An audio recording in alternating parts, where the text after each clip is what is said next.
तर एखादा व्यक्ती त्याचं विशिष्ट ध्येय आहे म्हणायचं. विशिष्ट ध्येय म्हणजे तुम्हाला अर्जुन जसा माशाच्या डोळ्यावरच लक्ष होतं, खास करून त्याला पाय नाही मोडायचा, त्याला दुसऱ्या कुठल्याही पार्टला नाही का काही करायचं नाही, त्याला फक्त आणि फक्त कशावर नाही का नेम धरायचा होता, त्या माशाच्या त्या पोपटाच्या डोळ्यावर.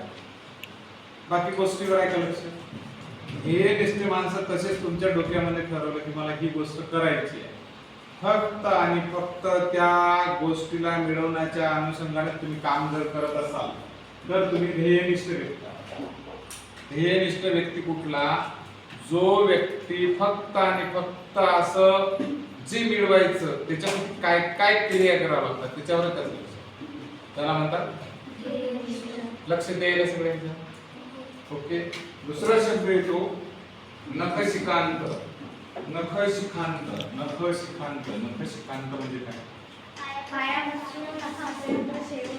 आता नख, नख, शिख म्हणजे डोकं आणि अंत म्हणजे शेवट. नखापासून पायाच्या शिखापर्यंत इथपर्यंत, पायाच्या नखापासून ते डोक्याच्या शिखापर्यंत इथपर्यंत नाही का तुम्हाला सांगतो त्याला अंतापर्यंत नखशिखांत म्हणतात. ओके. त्याच्यानंतरचा व्यक्ती आहे नवमतवादी.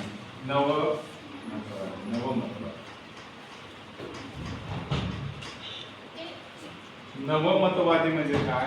तर नवीन मत या गोष्टीसाठी तो काय करायला लागला? स्वीकार करायला लागला नवीन मताचा. काही लोक ट्रॅडिशनल असतात, पारंपरिक. समजा नवीन मुलं आपले आहेत, तिकडून असं हेअरस्टाईल कट केली, समजा काही आजोबा ट्रॅडिशनल पारंपरिक आहे, काय पागलासारखी केस उंदराने खाल्ल्यासारखी केलेले म्हणतो, जुन्या पद्धतीचे आहेत ते. नवीन गोष्टी स्वीकारली नाही, नवमतवादी नाही, पुरातन पद्धतीने जगतात. ओके. काही गोष्टी आता समजा आपण जर एखाद्या मोठ्या ठिकाणी चाललो तर नवीन नवीन गोष्टी स्वीकारायला पण पाहिजे, जुन्या गोष्टीचा आदर पण करायला पाहिजे, दोन्ही गोष्टी. तर नवमतवादी शब्दाचा अर्थ नवीन मतांचा स्वीकार करणारा, नवीन विचारांचा स्वीकार करणारा, नवीन आचारांचा स्वीकार, त्याला म्हणतात नवमतवादी. की नवीन नवीन मत मला मान्य आहे, आधुनिक असतील, सायन्सच्या बेसवर असतील, मी माझ्या ट्रॅडिशनल रिलिजियस असंच नाही, मला सायंटिफिक नवीन गोष्टींचा पण आदर आहे, नवीन मतांचा. लोक नवीन नवीन गोष्टी सांगतात, मी नुसतं माझं भरड कराने घेऊन नाही बसणार, नवीन विचारांचा स्वीकार करणारा, त्याला म्हणतात नवमतवादी. काय म्हणतात? नवमतवादी. नंदादीप म्हणजे काय? तर नंदादीप शब्दाचा अर्थ जो देव आहे त्या मंदिरात तुम्ही एक दिवा लावता, त्याला नंदादीप म्हणतात. पण याची एक वैशिष्ट्यपूर्ण बाब, हा सतत पेटून असतो. बारकाईने शब्द वापरायला नाही, सतत पेटत राहणारा दिवा देवा पुढचा आहे, त्यालाच नंदादीप. लक्षात येते? तो पेटत सतत असला पाहिजे. दुसरा शब्द येतो की तुम्ही जेव्हा न्यायनिष्ठुर म्हणतात, न्यायनिष्ठुर म्हणजे न्यायाच्या बाबतीत कठोर असणारा, न्यायनिष्ठुर.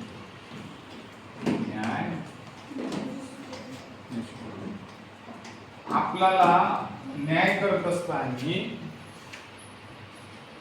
माझ्या जवळच्या व्यक्तीला मी सजा नाही देणार आणि जात पात धर्म पंथ याच्या परके जे आहेत या त्यांना मी सजा देणार, असलं नाही चालणार. न्यायनिष्ठुर म्हणजे तुमचा स्वतःचा अंश जरी असला, उदाहरणार्थ तुम्ही जेज आहात आणि तुमचा मुलगाच आरोपी आहे, तर एवढं निष्ठुर तुम्हाला बनावं लागेल, माझा मुलगा आहे या नात्याने मी त्याला नाही माफ करणार. गुन्हेगार आहे सध्या तो माझ्यासाठी, तो गुन्हेगार म्हणून जेव्हा दिसतो तेव्हा मला ट्रीटमेंट एक जेज म्हणून त्या व्यक्तीला सजा देणं मला कंपल्सरी. एवढं न्यायनिष्ठुर असलं पाहिजे. न्यायासमोर नातीगोती सुद्धा दुय्यम, त्याला म्हणतात. काय म्हणतात त्याला? न्यायनिष्ठुर. न्यायनिष्ठुर शब्दाचा अर्थ काय होतो? तर आपण न्यायाच्या बाबतीत कठोर असणारा व्यक्ती. त्याच्यानंतर नियतकालिक. नियतकालिक म्हणजे ठरलेल्या नियतकालिक ठरलेल्या कालावधीत प्रसिद्ध होतं त्याला म्हणतात नियतकालिक. 2 महिन्यांना, 3 महिन्यांना, 6 महिन्यांना सगळे नियतकालिक. एक ठरलेली वेळ असते की हे पाक्षिक 15 दिवसांना, मासिक महिन्यानं, त्रिमासिक 3 महिन्यानं. ठीक आहे. तर ठरलेला कालावधी नियतकालिक म्हणजे नेहमी ठरलेल्या कालावधीचे वृत्तपत्र किंवा काहीतरी प्रसिद्ध होते त्याला म्हणतात नियतकालिक. त्याच्यानंतरचा एक शब्द येतो निराधार. कोणीच आधार नाही त्याला.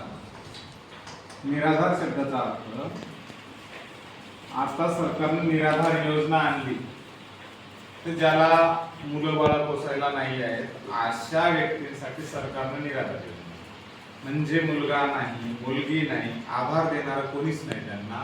निराधार म्हणजे ज्याला सांभाळण्यासाठी कोणीच मदत नाही करायला अशा लोकांना मदत करायसाठी सरकारने योजना आणली. आणि ती निराधार म्हणजे ज्याला कोणी आधार नाही त्याला म्हणतात निराधार. एखादा व्यक्ती निराधार आहे म्हणजे काय तर त्या व्यक्तीला मुलं बाळ कोणी नाही, तो एकटाच जीवन जगत अशा व्यक्तीला काय म्हणतात निराधार. ओके. त्याच्यानंतर निरीच्छ. कशाचीही इच्छा राहिली नाही, निरीच्छ. आता काही लोक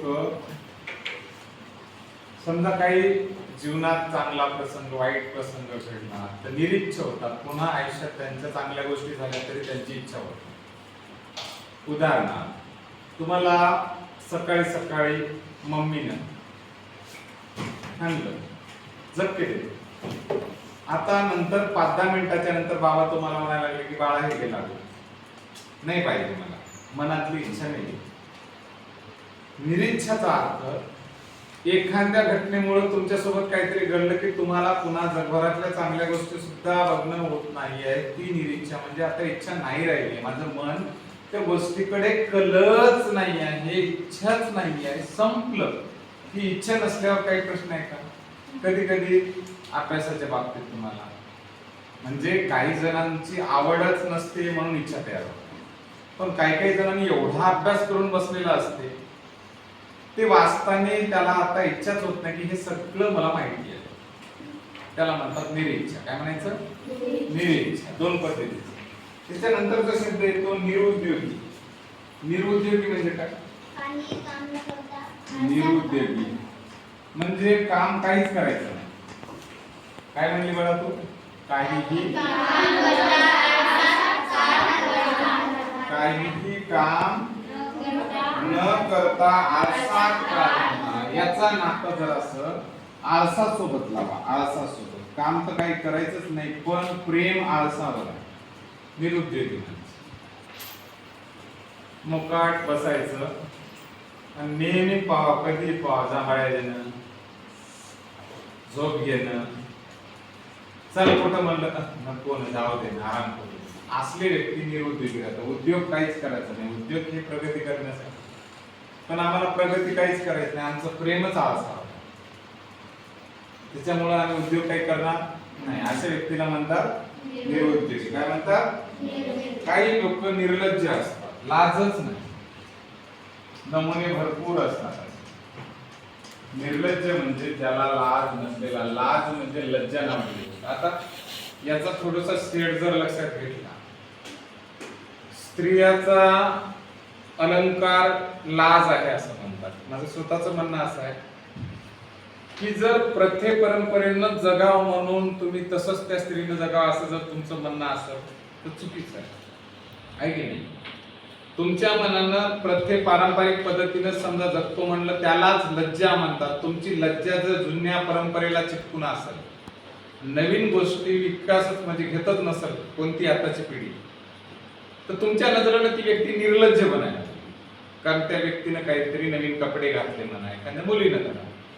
आजोबाची आपली आजी जीन्स पॅन्ट टी शर्ट घालत नव्हती आणि आताच्या मुलीनं जीन्स पॅन्ट टी शर्ट घातली तर मग काय हो निर्लज्ज बघा कशी वागायला लागली, असलं नसतं. तर त्या शब्दाचा अर्थ काय व्हायला लागला?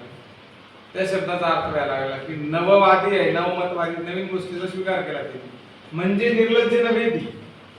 तिला नवीन गोष्टी करण्याचा आवड आहेच, तशाला निर्लज्ज नाही. निर्लज्ज म्हणजे लाजच.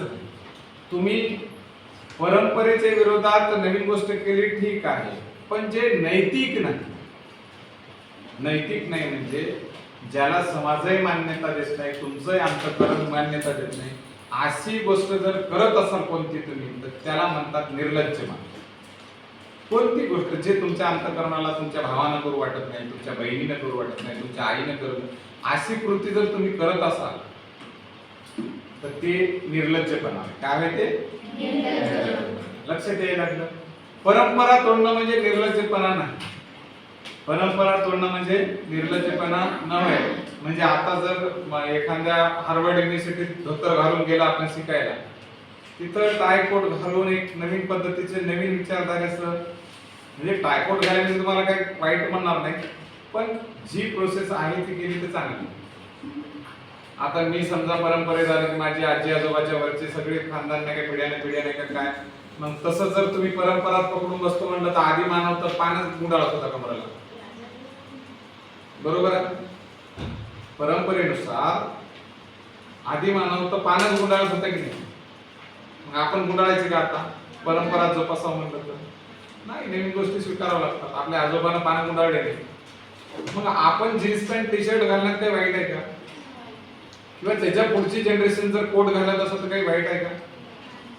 ज्यामुळं आपल्या मानसिकतेला कम्फर्टेबल वाटते आणि समाजाच्या दृष्टीने बऱ्यापैकी जी गोष्ट चांगली आहे, मोरली इथिकली चांगली आहे, अशा गोष्टीला निर्लज्जपणा काही म्हणत नाही, ते आधुनिकीकरण म्हणतात. ओके, नवीन गोष्टीचे एक्सेप्टन्स. त्यानंतर निर्व्यसनी म्हणतात. कसलंही व्यसन निर्व्यसनी. काही लोकांचं म्हणणं पटकून असतं, सर मी निर्व्यसनी आहे. तंबाखू न खाणे, दारू न पिणे म्हणजे निर्व्यसनी नाही. ठीक आहे.